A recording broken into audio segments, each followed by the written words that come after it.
I've seen the industry go from pixels that looked like moving bricks to characters that look like they could walk off the screen.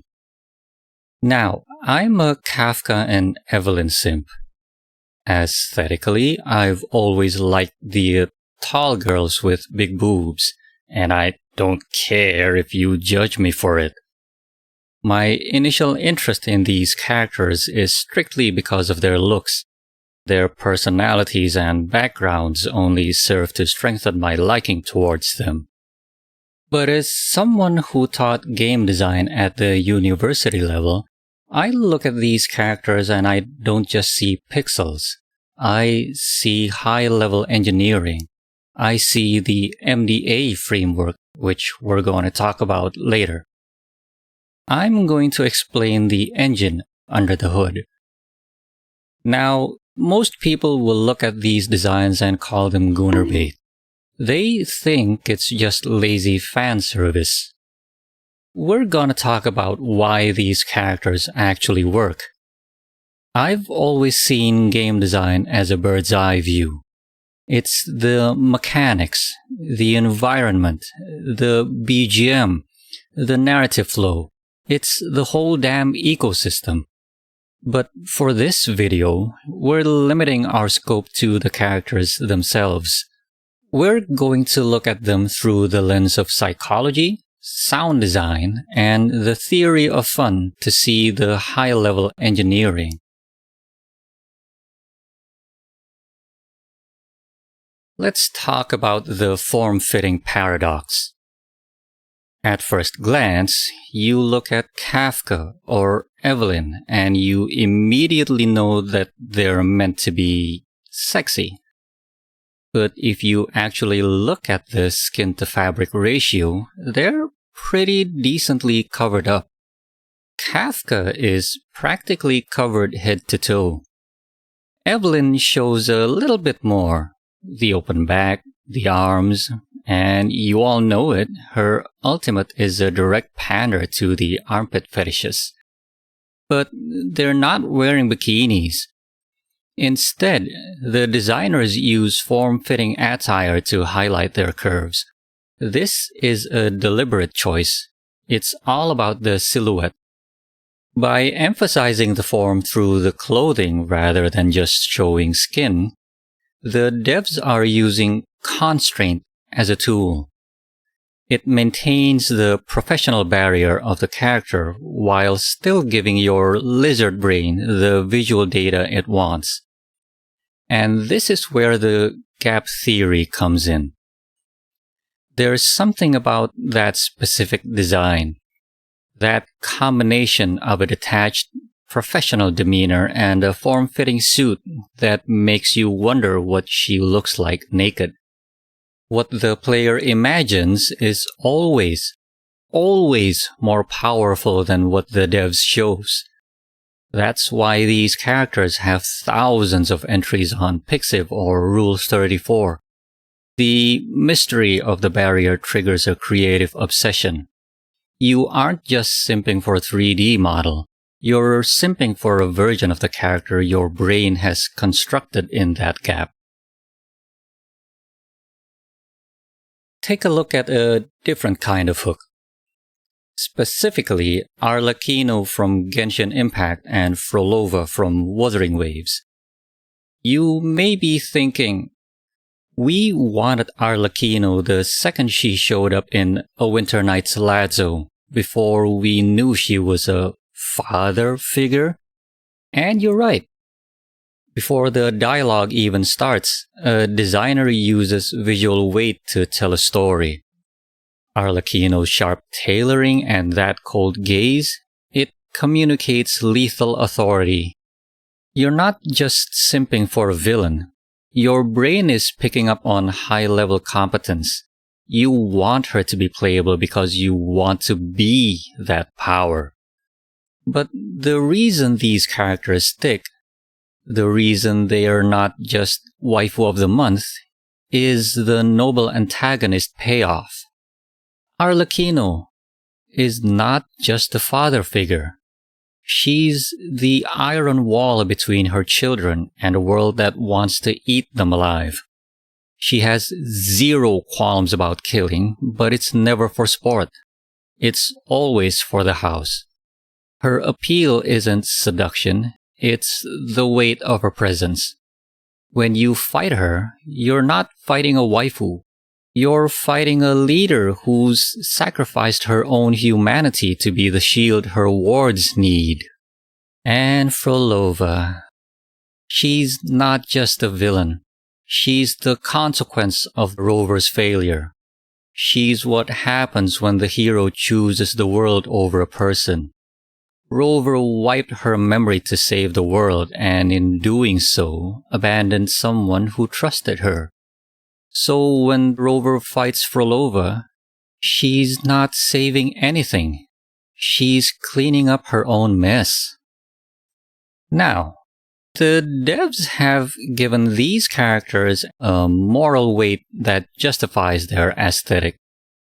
Whether it's the tragedy of Arlecchino's discarded humanity, or the sting of Rover's broken promise to Frolova, the game is forcing you into a corner.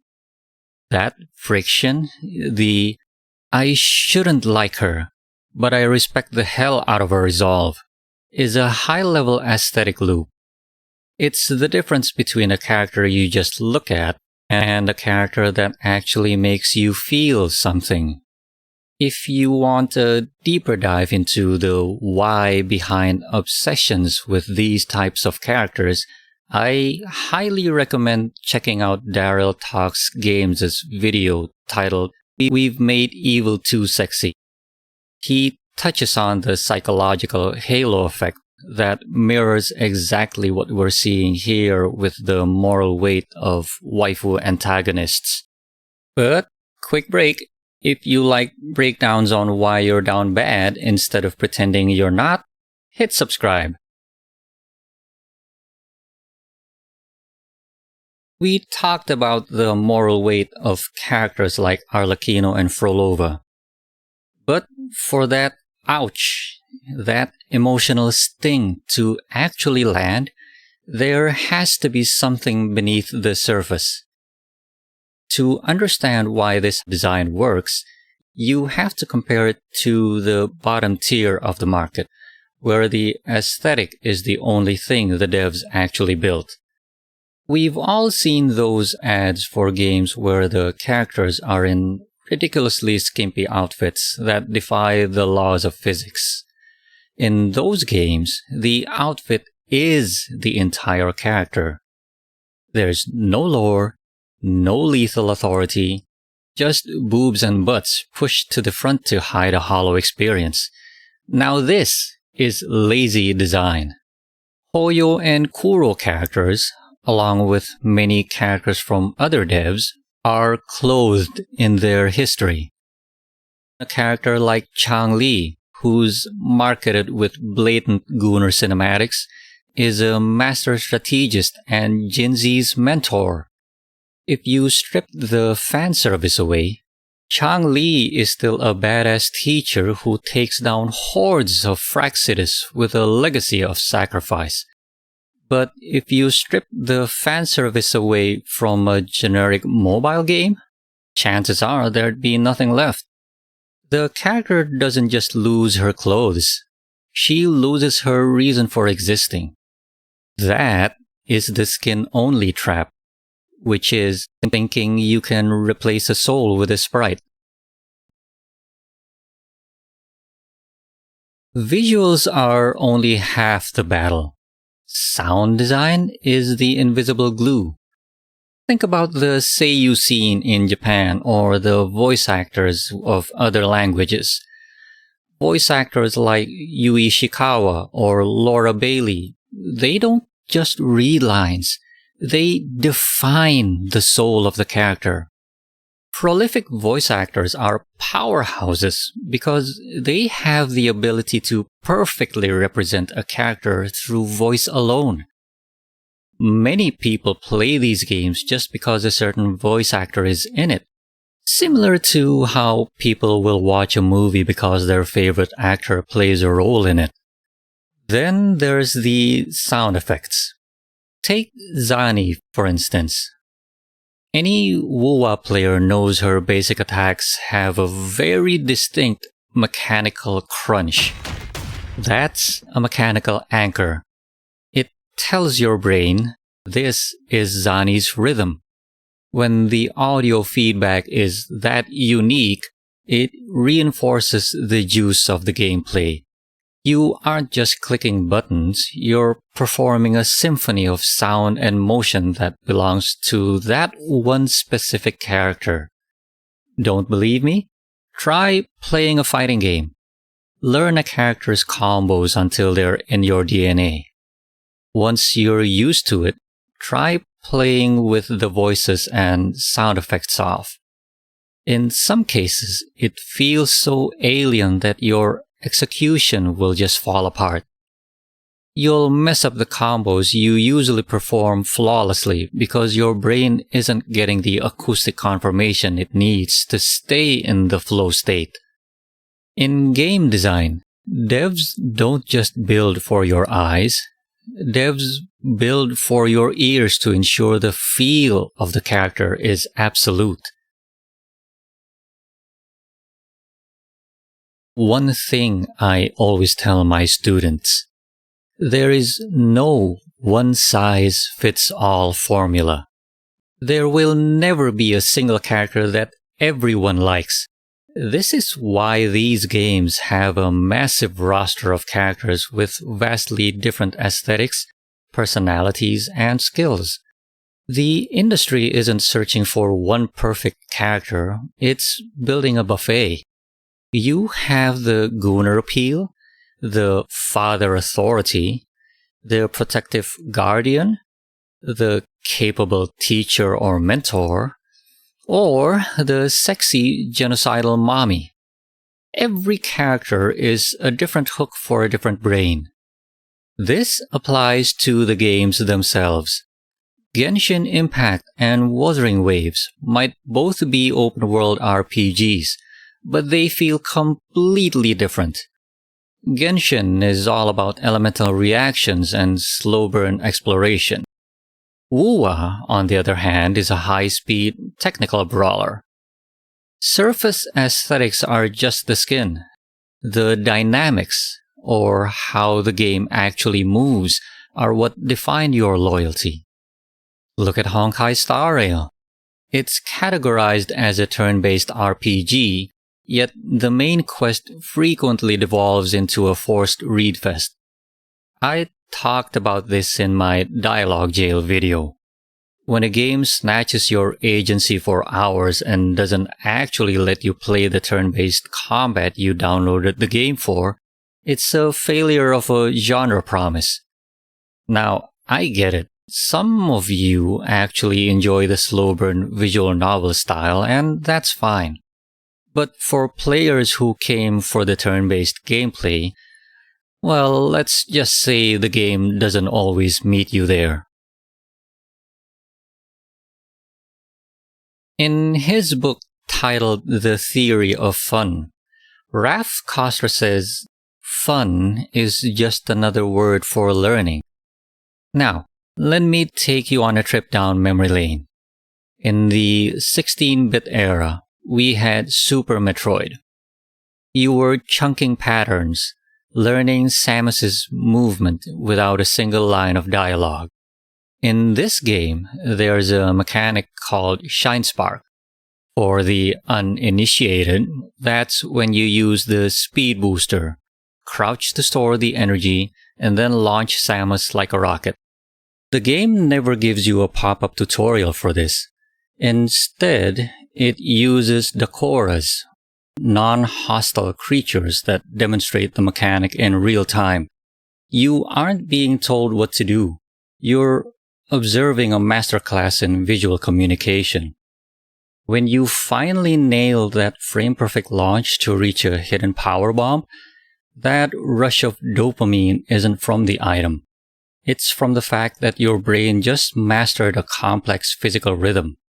Although nowadays it does help that there is always going to be a YouTube tutorial available. even if that means we're outsourcing our eureka moments to a search bar instead of finding them ourselves. In a modern gacha game, the fun is exactly the same psychological loop, even if the inputs and upgrades look different.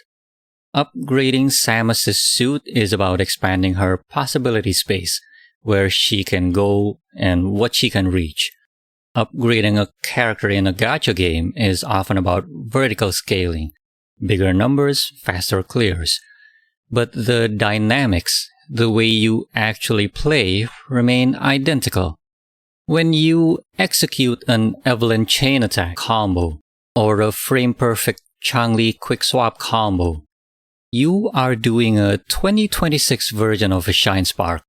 You're taking a set of mechanics, which are the stats and cooldowns, and turning them into dynamics, or your personal rhythm and flow state. The flashy animation, the custom sound effects, or even the jiggle. That is aesthetics. That's the gold star your brain gets for a job well done. This is what we call the MDA Framework. These are the rules. 10% crit rate, 12-second cooldown, your attack bonus that translates into how high the numbers are when you land a crit, or the healing bonus that decides how much you get back from a skill.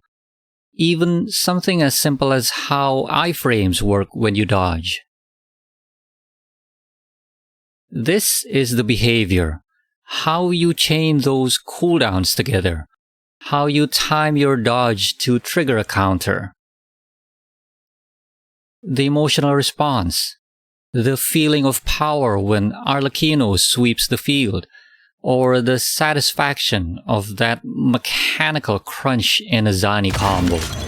It can be Kafka's seductive voice. Like what you see? Or even the way you stare at Changli's boobs. If a game only has mechanics, it's pretty much a spreadsheet. If it only has aesthetics, it's a movie. The fun lives in the dynamics. This is the part where you learn to pilot the machine. Game design is about balance. Whether it's the simp appeal of Evelyn, the terrifying authority of Arlecchino, or the distinct mechanical sound of Zani's strikes, it's all part of the same machine. You're not just playing a game. You're engaging with a carefully crafted psychological loop. Whether you're here for the gooner aesthetics or the high-level strategy, the principle is the same. If the design is good, the game's fun. If it's not, then you're probably gonna walk out the door. At the end of the day, I'm just a grumpy old gamer who follows the craft. Whether it's the jiggle physics of a modern gacha, or the hidden rhythms of a 16-bit classic, it all comes back to the same thing. How do we make the player feel like they've mastered the machine? Well, that's it. I'm done for today. But next time, we're gonna look at myths in game design, and why what many of you believe about the job is actually an illusion. Class dismissed. I'll see you in the next one.